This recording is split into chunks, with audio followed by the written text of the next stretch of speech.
Hello everyone, long time no see. I know I promised an update in January, but there was no update to give. For those of you who are not sure what I'm talking about, first welcome to my channel. Everybody else, welcome back to my channel. I had my first round of IVF in November 2021. I was meant to have a frozen embryo transfer. If you don't watch the other videos, you can. It'll explain everything how I ended up with only one embryo. I was meant to have it in January, and I went in January to my clinic for my first blood test for that cycle, and I was required to do a rat test in the car park, and I got COVID. By the way, I'm using the Your Skin by Better by It Cosmetics in a shade medium. It's a little bit too dark for me because I'm pale now and have no tan, but I will just thin it out. So yeah, I was in the clinic, in the car park, did my rat test, and it was positive. So I had to, sorry if you could hear that, Max is in the kitchen. I had to let them know that I had COVID,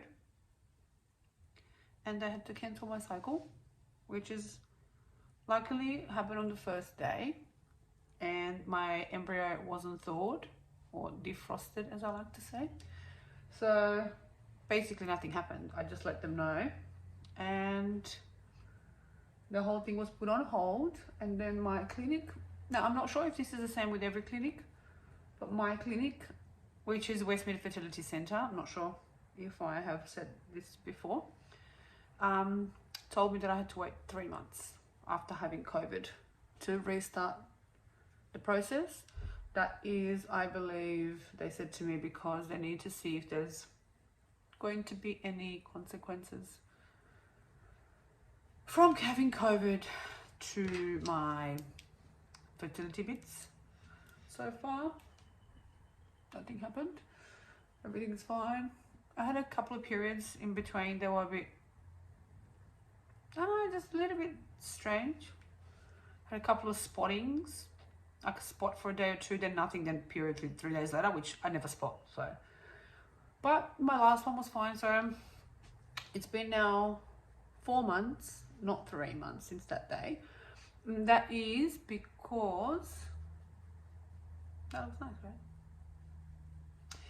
That is because in the meantime, somebody reached out to me on Instagram and said they saw this fertility doctor. He's like a gynecologist, a reproductive guy, and that this particular doctor has seen them and made them fall pregnant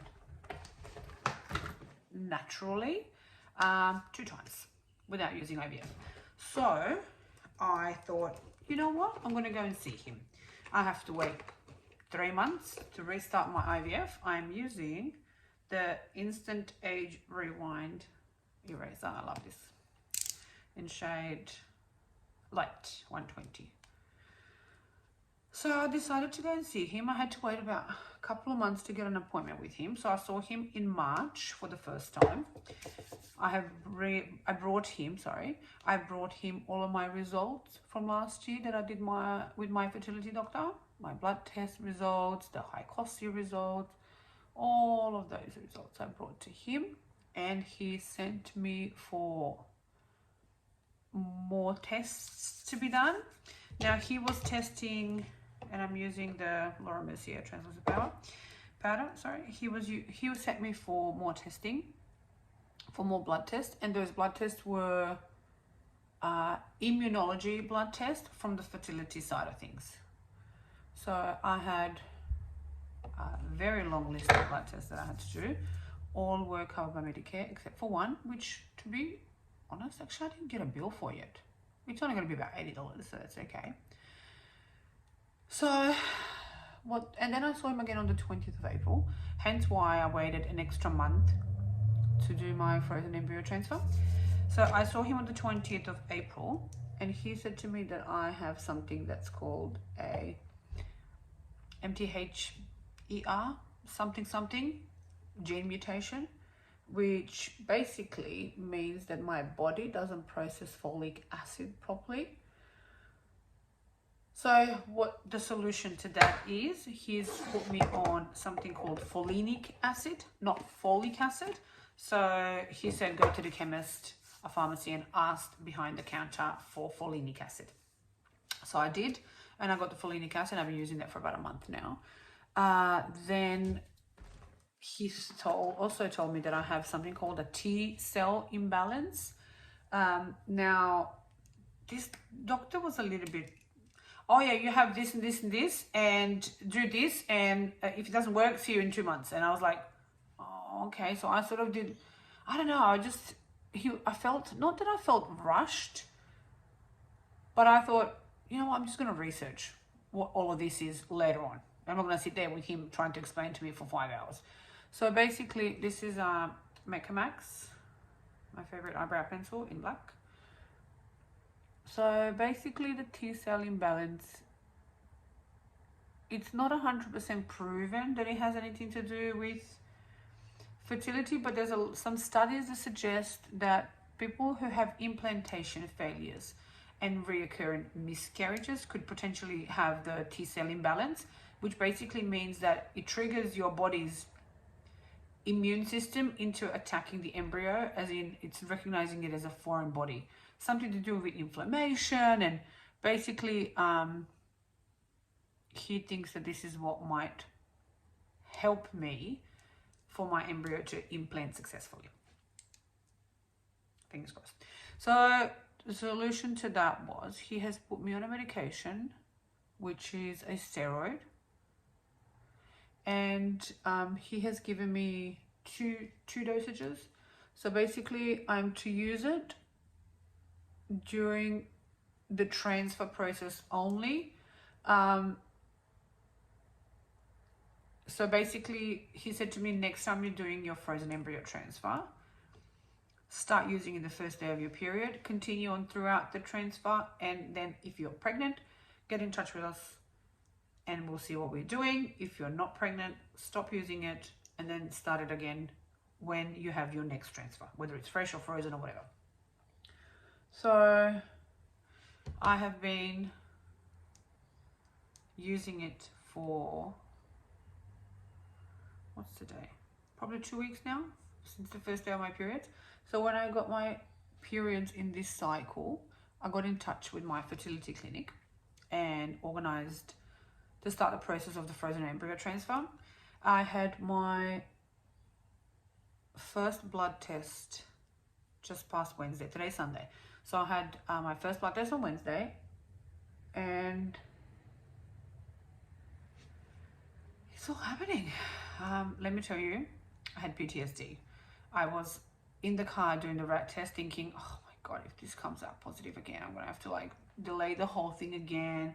And I swear I was shaking, but then the rat test was negative. Obviously, I have no symptoms this time. I wasn't really, I mean, I didn't really have that many symptoms last time either, but I had a funny feeling in my throat. It wasn't sore, it wasn't itchy, it was just, I felt like I had to do it. I just felt like I had to clear my throat constantly. And the night before, we were lying in bed and I said to Max, I'm going to be positive tomorrow morning. He goes, you think? I said, I'm going to be positive. So I drove all the way to my clinic, sat in the car park, did a test, and I was positive. I had a feeling. This time I know I'm not, you know, but I still had that horrible feeling of, oh my God, I'm going to get COVID again, blah, blah, blah. At my age, like, you can't afford to sort of have 3, 4, 5, 6 months delays. You just can't, you know what I mean? So I've got a mirror right there, so sorry if I'm not looking at the camera, I'm looking in the mirror. Basically, I went there on Wednesday. Obviously, I was negative for the COVID. And I went in, had a 5-minute blood test. And that was it. I went home. They gave me a urine testing kit. And they told me I was there at 7 a.m. You have to be there early in the morning, so they'll get your results within the morning, and then they'll tell you what to do from next day. So the afternoon they messaged me and said, start using your urine ovulation kit from tomorrow, which was Thursday. And then I did it on Thursday morning. I did it on Friday morning. I did it on Saturday morning. And I did it this morning. And you can clearly see the difference. Thursday, Friday, Saturday, Sunday, the control line is there, but then the testing line is like weaker, a little bit darker, a little bit darker, and then this morning was as dark as the control line, and that's what they want. They want it to be as dark or as darker. As dark or darker. So basically that means that I am ovulating tomorrow. Yay! And every morning I had to take a picture of the little cassette, and I had to send them a picture, and then they would tell me, yes, do it again tomorrow, or they would say to me, like this morning, in the case of this morning, they said to me, yay, basically you're ovulating. I booked your frozen embryo transfer. Or that's what the message said. So basically, I'm booked in for my frozen embryo transfer on Tuesday, the 24th of May, 2022. Exciting. So yeah, it's exciting, very much exciting. Then on Tuesday, I'm gonna go in at 11:45 is my appointment. I have to be there 15 minutes early with a comfortably full bladder, whatever that means. I guess it means you gotta pee, but you're not like busting. I'm okay with that. And then they're gonna transfer my embryo. And then I'm gonna take the rest of that day off. I'm gonna stay home, not do anything, and see how we go. Hopefully it sticks. So the medication that I'm on that the other doctor has given me is supposed to help that bloody embryo stick. Who would have thought? Let's see. So he said he's given me 2 dosages, basically for 2 goes. If it doesn't work, I have to go back and see him as well. And then he will let me know what he needs me to do. He's gonna maybe change the medication or do whatever. But fingers crossed it would work. And I'm not gonna have to do this again. If I only have 1 frozen embryo. So if this one doesn't work, means that fingers crossed next month and the month after, which is June or July, I'll be able to start my 2nd cycle of IVF. That basically means, I'm using this. I don't even know where I got this. This is Savvy by DB, classic blush. Whatever I have on hand, that's what I'm using really. So basically, it's a nice color though. I quite appreciate the color of this. Nice. It's all happening. It's all happening. So if I don't get pregnant from this one transfer, I'll have to go back in, make a Cosmetica, Enlighten from Within powder. Can't find my brush, so that'll do. I want to go in shops today, so lunch with... Sorry, I'm just distracted. It's a big day on Tuesday. I've been waiting for that day for a long time. I don't know how I'm gonna react if I don't get pregnant. I understand my odds, and I know that I'm at 20% barely of a success rate at my age. That means 1 in 5, hopefully. Might not mean anything, you know. I know that you only need 1. I know you only need 1, but which one? This one or next one or the one after or the one after? Which one? So I feel when I had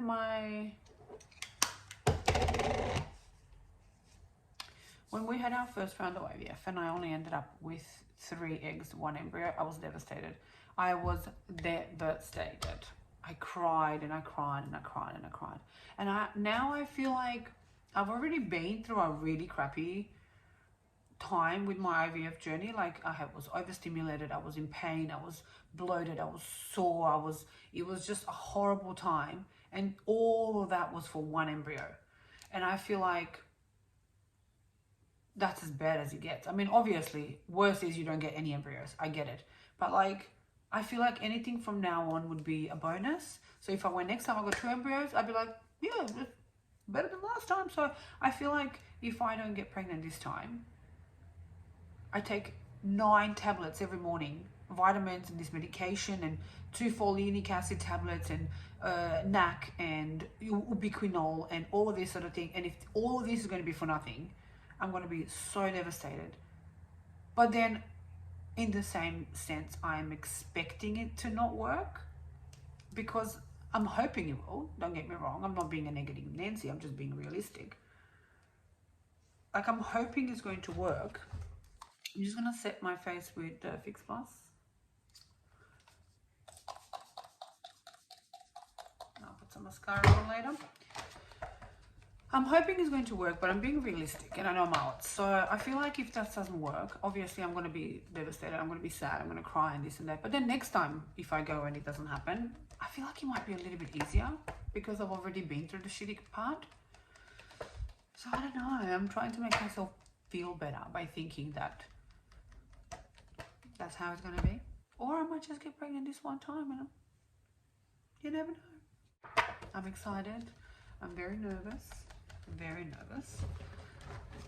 I'm going to be using the Lash Paradise by L'Oreal. I love this mascara. Now, how fabulous are my nails? My nail lady is the best in the business. Anybody wants to know where she is, hit me up in the comments and I will let you know. She's in Sydney, Australia, by the way. I'm sorry I'm rambling on a little bit. I might cut this video down. I might just post it in its entirety. I don't know. And we have a lot of things happening at the moment. We might be moving. Not might be, we'll probably be moving. We are renting and our unit is up for sale. So we might be moving in the next month. We have the embryo transfer happening. And it's like, oh, it's all happening at the same time. But hopefully it's all going to be worth it and we're going to get pregnant from this one go. We're still trying naturally as well. They say that if you don't want to risk multiple pregnancies, not to try naturally at the same time as you have your transfer, but we are. Because this could mean that even if the frozen embryo doesn't take, we might have a natural embryo happening. Maybe that will take with all the, you know, the medication that I'm on and all the vitamins that I'm on. Maybe I'll have like a nice healthy natural egg happening, and which might fertilize, that one might stick, you know, or they might both stick, and I'm okay with that. So I would love to have twins. That would be very good for me. Max, not so much, but we will deal with it. We have twins in my family. My grandmother, my late grandmother, was a twin, and nobody since. So somebody in the family is due surely for twins, and I'm hoping it's me. My sister didn't have any. She has 3 children, but they're not twins. My cousins all have one child each, and there's nobody else really. So I'm hoping maybe us. My clinic has a policy not to transfer more than 1 embryo at a time. I don't know whether that's the same for everybody, but that's what they told me. And I don't have more anyway, I've only got 1. So if I get twins, that'll be natural twins. They're not going to be 2 embryos placed. But that'd be nice. I can do this once and not worry about having to do it again. Sounds good to me. My snooky hair is down. I'm going to go have lunch and enjoy the weekend. And yeah, that's it. So fingers crossed. By the time I post this video, I think we will already know. And then I might post an update and see what we're going to do after. Since I last saw you, I got engaged. Beautiful. So I'll post an update after this video. That's my makeup. Maybe I'll put some lipstick on or something. But so far, keep your fingers crossed for me when you're watching this. I would already know if I'm pregnant or not. And if I am, keep your fingers crossed for me so it stays in there and it does stay pregnant. And this is done and good and I'm good. Otherwise, keep your fingers crossed for more embryos next time. Okay. Have a good day. Bye.